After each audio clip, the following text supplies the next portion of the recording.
Assalamualaikum warahmatullahi wabarakatuh. Bismillahirrahmanirrahim. Alhamdulillahirabbil alamin. Wassalatu wassalamu ala asyrofil anbiya'i wal mursalin Sayyidina Muhammadin wa ala alihi wa ashabihi ajmain, amma ba'd. Kepada Bapak Ketua DPD Sleman yang kami hormati, para sesepuh dan teman-teman seperjuangan seperti Kabupaten Sleman yang dimuliakan Allah. Alhamdulillah pada kesempatan pagi ini Allah izinkan kita berkumpul di sekretariat DPD Provinsi Sleman dalam keadaan sehat walafiat. Amin ya rabbal alamin. Tak lupa sholawat serta salam kita aturkan kepada junjungan kita Nabi besar Muhammad SAW, kepada keluarga beliau, kepada para sahabat, kepada para tabi'in, dan insya Allah kita yang menjalankan sunnah-sunnahnya akan mendapatkan syafaat dari Allah. Amin ya rabbal alamin. Yang pertama, kami selaku pembina Perti Indonesia mengucapkan selamat milad yang kelima kepada keluarga besar Perti di seluruh Indonesia, terkhusus di tempat ini kepada teman-teman seperjuangan Perti Kabupaten, Perti DPD Sleman. Semoga kedepannya di usia yang 5 tahun ini bagi sebuah organisasi memang masih kecil, tetapi proses itu semoga kita bisa menjalaninya, bisa istiqomah, sehingga nanti kita bertumbuh dan berkembang seiring dengan usia dan semakin lama semakin baik. Tentu dengan perbaikan-perbaikan, tentu dengan pembenahan-pembenahan yang semuanya didasarkan hanya ingin mencari ridhonya Allah Subhanahu wa taala. Semoga panjenengan semua tetap istiqomah, dan insya Allah apa yang kita lakukan ini akan menjadi wasilah kita semua nanti insya Allah akan berkumpul di surganya Allah Subhanahu wa taala. Amin ya rabbal alamin. Yang namanya ujian pasti akan banyak terjadi.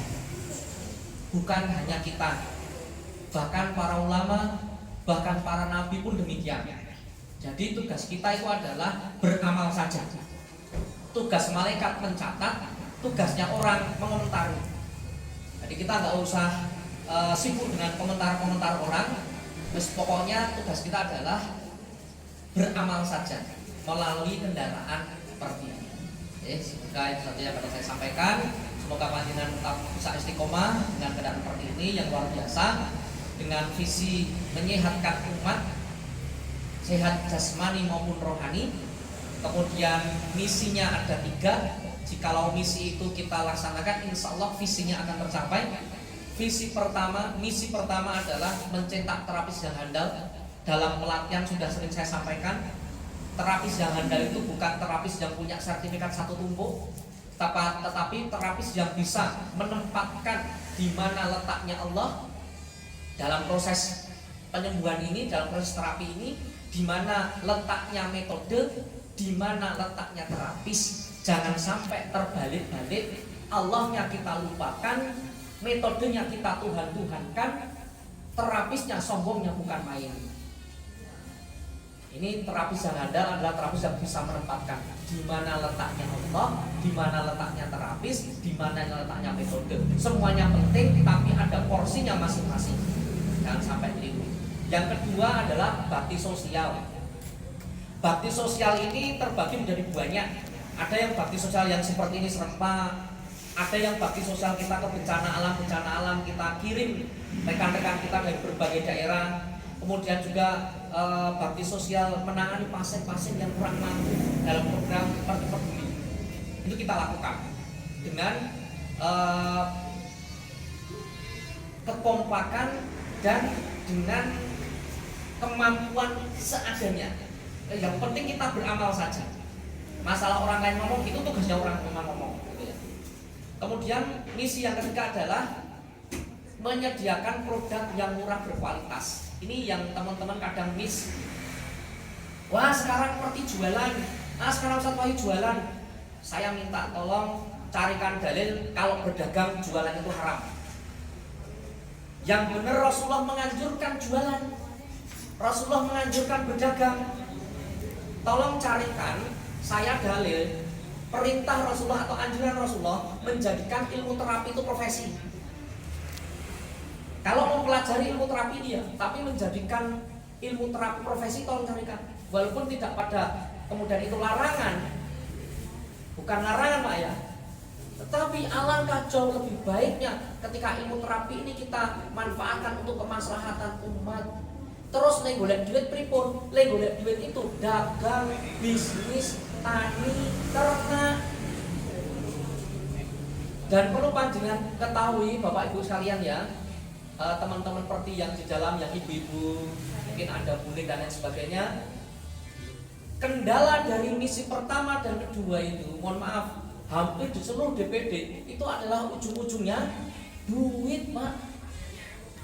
Bahkan pengurus pusat pun mau pembinaan kesana kemari itu, jangankan ongkos, nanti kalau pergi di rumah nanti dapur gak kepul. Karena apa? Kebanyakan teman-teman terapis ini hanya menjadikan ilmu terapi sebagai satu-satunya mata pencaharian.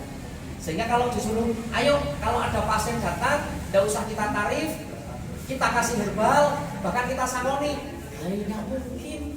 Wong kita aja mengharapkan amplop dari si pasien.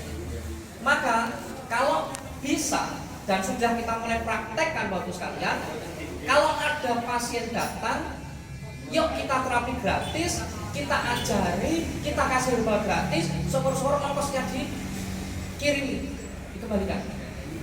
Itu bisa terjadi kalau terapisnya pengusaha sukses, Pak.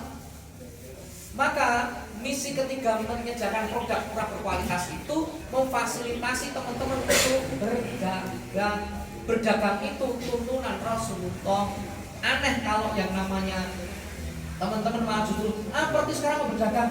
Misinya begitu. Memang misinya begitu. Daripada panjenengan itu mengharapkan amplop dari pasien.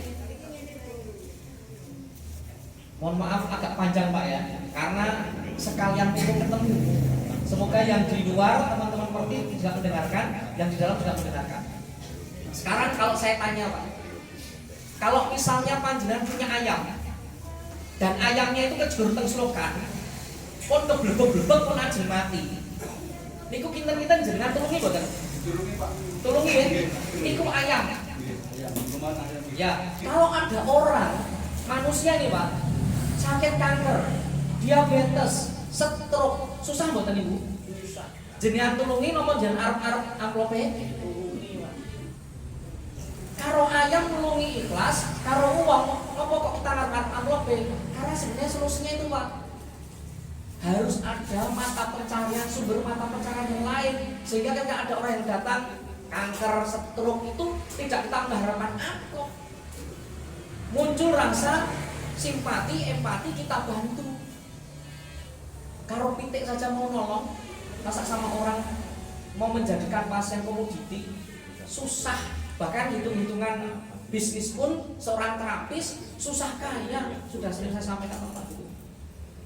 Nah, terakhir, ini penting. Seperti ini hanya sekedar organisasi. Muhammadiyah itu hanya sekedar organisasi. NU itu hanya sekedar organisasi. Karena negara kita negara hukum. Tetapi sesungguhnya di Muhammadiyah itu ada nilai-nilai yang diajarkan oleh si foundernya Muhammadiyah. Di NU itu ada nilai-nilai yang diajarkan foundernya NU. Kan begitu Pak ya? Orang yang ikut Muhammadiyah itu dia harus paham nilai-nilai yang diajarkan di Muhammadiyah. Orang-orang NU pasti paham perjuangan Hasyim Asy'ari. Nilai-nilai yang diperjuangkan para ulama NU pasti tahu. Nah sekarang panjenengan Perti, kira-kira tahu nggak sebenarnya nilai-nilai yang ingin diajarkan founder Perti itu?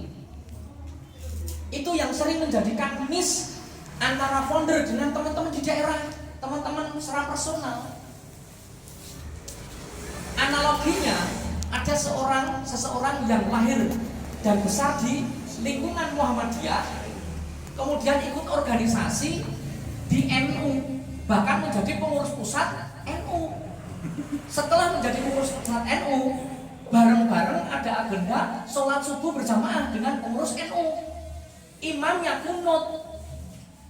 Karena dia hidup di lingkungan Muhammadiyah, komplain, loh kita kok kunut? Kira-kira yang salah apanya, Pak? Salah tempat. Kalau di NU itu yang memang kunut, kan begitu nih. Maka akan menjadi selalu miss kalau antara founder, antara pendiri organisasi ini dengan nilai-nilai yang ingin disampaikan, didakwakan dengan teman-teman yang ada di daerah. Yang diharapkan, yang diperjuangkan oleh founder itu sederhana, Pak. Sederhana. Napa Pak Min? Kompak.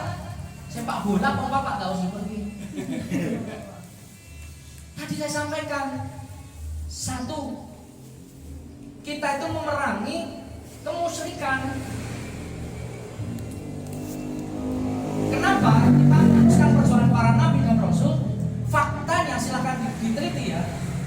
Kemusyrikan terbesar saat ini ada di ranah pengobatan, Pak. Ada di ranah pengobatan. Ningseti nabi,